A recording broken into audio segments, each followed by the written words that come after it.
Obito उचिहा Naruto anime का एक ऐसा कैरेक्टर है जिसे हर कोई पसंद करता है। भले बंदे ने कितनों की जान क्यों ना ली हो, लेकिन बंदा सबको पता है। स्पेशली अपने लव स्टोरी के लिए ओबिटो बहुत फेमस है। लेकिन जिस ओबिटो को तुम आज जानते हो वो कभी ऐसा था ही नहीं जैसा तुम नारुतो को देखते हो। सेम टू सेम भाई, ये समझ लो मतलब नारुतो ओबिटो की वो साइड है जो अलग रास्ते पर चल पड़ी और ओबिटो किसी अलग रास्ते पर, वरना दोनों में कोई डिफरेंस नहीं है। तो ओबिटो उचिहा का टोबी बनने का सफर आज इसी टॉपिक पर हम बात करेंगे, क्योंकि बंदा यार ब्रोकन हीरो है तो इसकी बात करनी तो बनती है, जिसके लिए हमें देखना पड़ेगा ओबिटो उचिहा का पास्ट। और अब ज्यादा बात ना करते हुए सीधे वीडियो को शुरू करते हैं। भाई ओबिटो इतना सीधा बंदा, इतना बढ़िया लड़का था, मतलब हमेशा हंसता रहता था। अगर तुमको पता ना हो तो मैं तुम्हें बता देता हूँ कि ओबिटो उचिहा क्लैन से बिलोंग करता था और उसके माँ बाप तो ऐसे भी थे नहीं, उसकी दादी ने ही उसको पाला था और उसका बस एक ही ख्वाब था कि भाई उसको होकागे बनना है। एंड उसके जो दोस्त थे वो थे अपने काकाशी उचिहा और रिन नोहारा। खैर रिन तो उसकी लव इंटरेस्ट भी थी, लेकिन दोस्त भी यही दोनों थे उसके। तो ये तीनों एक ही टीम के मेंबर थे। जैसे तुमने नारुतो सास्के साकुरा को एक टीम में देखा था, टीम 07, वैसी ओबिटो काकाशी रिन की भी खुद की एक टीम थी जो मिशन पूरा करने के लिए जाती थी और जो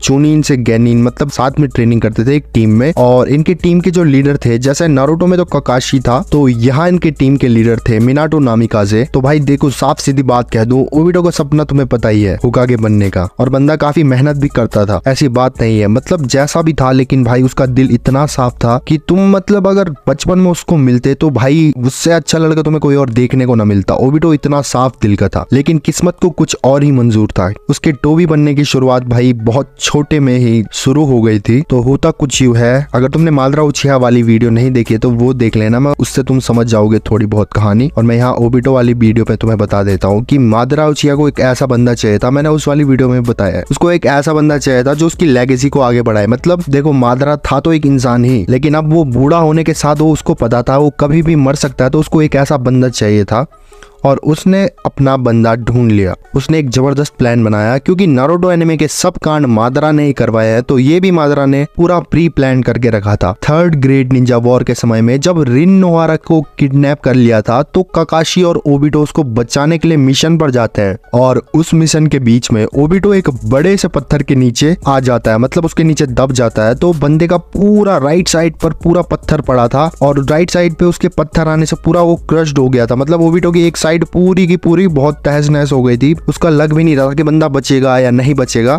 जहाँ भाई ओबिटो काकाशी को कहता है कि भाई तू जा, रिन को बचा, उसको ले जा, मैं तो वैसे भी मरने वाला हूँ, और दिल पर पत्थर रख के अपना लाइट काकाशी भी वहां से चले जाता है। और सबने ओबिटो को मरा हुआ ही समझ लिया था, लेकिन तुम्हें और मुझे, हम सबको पता है कि आगे क्या हुआ। मादरा उचिहा ओबिटो को बचा लेता है और भाई उसको इतनी गंदी तरीके से मैनिपुलेट करता है कि भाई वो उसके इशारों पर चले। जहाँ जब रिन के अंदर 3 टेल को जबरदस्ती सील कर दिया जाता है, और ये सब भी मादरा का ही प्लान था, मैं तुम्हें बता दूं। जिससे होता क्या है, रिन के अंदर जो 3 टेल बीस्ट था वो विलेज पर अटैक कर रहा था, और इस चक्कर में रिन खुद को सैक्रिफाइस कर देती है, खुद काकाशी को कह देती है कि भाई तू देख अब मेरे को मार डाल, और कुछ रास्ता है नहीं। जहाँ काकाशी भी ये नहीं चाहता था, लेकिन उसको पता था अगर ये नहीं किया तो बहुत गड़बड़ हो जाएगी, और रिन को भी ये बात पता थी। लेकिन जब काकाशी रिन को मारता है तो एक बंदा सबसे ज्यादा रोता है, वो था अपना ओबिटो। वो अपनी आंखों से वो रिन की मौत को देखता है, वो उसकी मौत को सह नहीं पाता, क्योंकि भाई वो बंदा इतना प्यार करता था रिन से, इतना ज्यादा प्यार करता था। मतलब इस दुनिया में उतना प्यार किसी ने किसी से किया ही नहीं जितना ओबिटो ने रिन से किया था। ओबिटो की पूरी दुनिया उजड़ गई, वो भी एक झटके में। होकागे बनने का सपना, रिन से किया हुआ प्यार, सब कुछ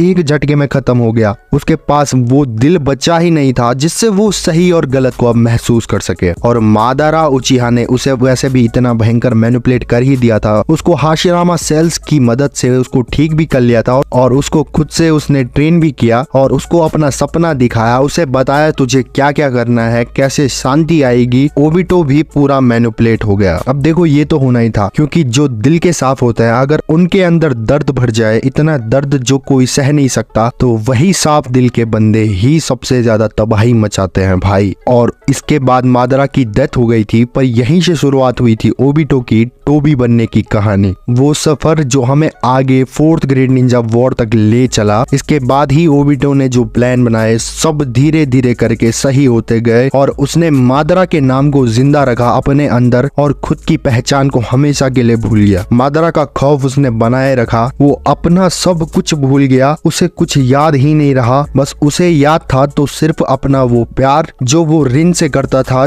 उसने रास्ता कैसा भी अपनाया हो लेकिन वो हमेशा उसे याद करता रहा और हमेशा ही उसकी यादों में जीने लगा। और अब जाके हमें ओबिटो के नाम से एक ब्रोकन हीरो मिलता है जिसे हम सब प्यार करते हैं। तो ये कहानी बहुत शॉर्ट में थी, मैंने ज्यादा लंबा इसको खींचा नहीं, बस तुम्हें समझ में आ जाए क्या क्या सीन हुआ था। तो अगर तुम्हें वीडियो पसंद आई हो तो वीडियो को लाइक, चैनल को सब्सक्राइब, इंस्टाग्राम पे पेज है लक्ष्य एडिशन के नाम से, वहां पे जाके भी फॉलो करना है। एंड नेक्स्ट वीडियो किस पे बनाऊं उसके लिए भी तुम्हें एक कमेंट करना है प्यारा सा।